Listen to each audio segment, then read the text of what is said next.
In March, we started our peppers, tomatoes, and onions, but now it's April, so we need to start a whole new batch of stuff.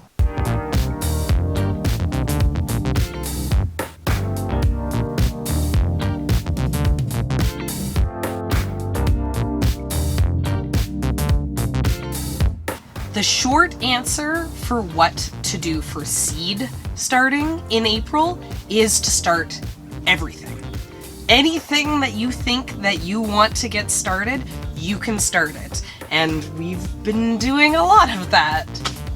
Here for our Zone 5 garden, we are about 4 weeks out from our last frost, which is when we can be planting anything we want into the ground. So with 4 weeks, almost everything can get planted into a seedling tray like this, grown, protected from any frosts till then, but it won't get so big that it'll outgrow this space. 4 weeks from now, these nothing will be the perfect size seedlings to plant into my nice warm garden.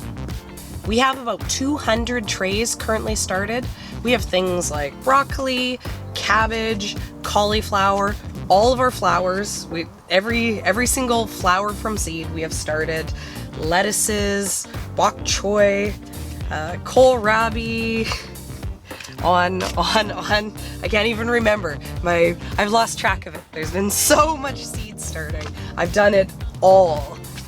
Some of you foolishly may not have the bell notification clicked on our channel, which means that you're not seeing every single one of our videos and therefore missed our March seed starting video and didn't know that you needed to start your tomatoes 4 weeks ago to have beautiful big tomato plants by now.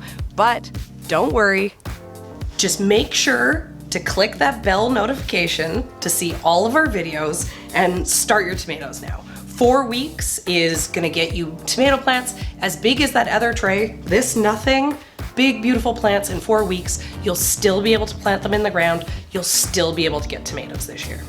I know you guys are all obsessed with flowers. You're all here because you wanna know what's gonna happen with my crazy amount of dahlias that I purchased. So another task you may want to do in April is to give your dahlias a little bit of a kickstart and to get them started ahead of time in a pot. Dahlias are very, very frost sensitive, so you don't want these going outside, but when there's not really much going on here, you don't need to have them under light. It's only when they start to actually grow and sprout that you need to get them under light, but get them going in a pot and it'll give you a couple week head start. Or if you have tubers, you can just hold off on them. Don't plant these outside yet. They still will grow fine putting the tuber directly in ground, but you don't want to do that till May. But in April, you can start them in a pot. If you did start your tomatoes in March, you are gonna need to pot them up. After being 4 weeks in a seedling tray, they are gonna be starting to get too big for that little space. So you wanna pot them up into, a bigger pot. I've recently potted up these tomato seedlings into the bigger kind of 4-inch sized paper pots, and 4 weeks from now, these are gonna be big, beautiful tomatoes, very happy, very ready to get into the ground for May when it starts to be warm enough for us to be planting outside. Kale, Swiss chard, peas, summer squash, winter squash, cucumbers. The list of things that you can start from seed is massive, and I'm mostly just here because I want to show off that I actually do have 200 trays of seeds started, so. Though I did say that you should start everything, there is a list of a few things you should always direct seed into the ground. If you're like me, after doing 200 trays of seedlings, you might be a little bit over seedlings and ready to be doing some into the ground growing. Here, Zone 5, our last frost date usually comes at the beginning of May, so I can't be planting all those warm weather crops that I did as seedlings directly into the ground. But there are a lot of cool weather crops that I can actually be putting into the ground right now.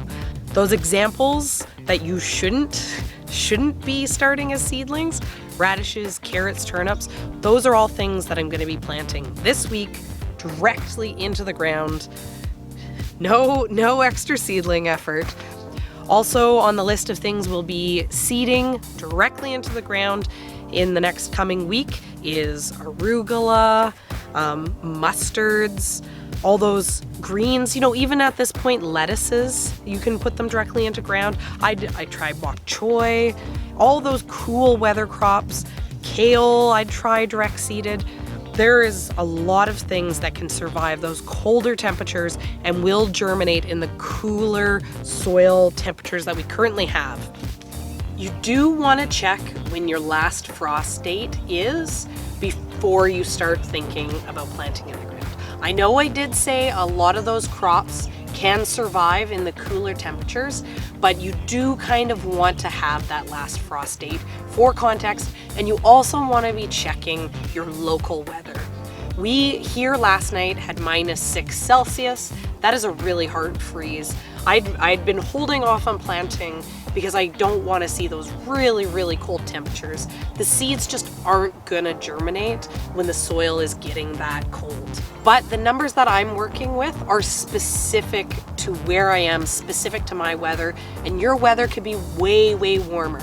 Lots and lots of places that have warmer growing zones than our zone 5 are planting outside right now.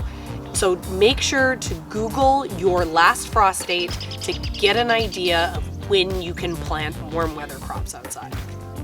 Even though I've shown you the huge number of seedlings that I have growing here, if you prefer to grow directly from seed in the soil, you can hold off on all these things that I'm starting ahead of time until next month. They should still grow fine into the ground. The only ones you really want to make sure you're starting ahead of time this month, if you haven't already done it, is those tomatoes, peppers, eggplants, and seed onions. Those crops, they really need that kickstart.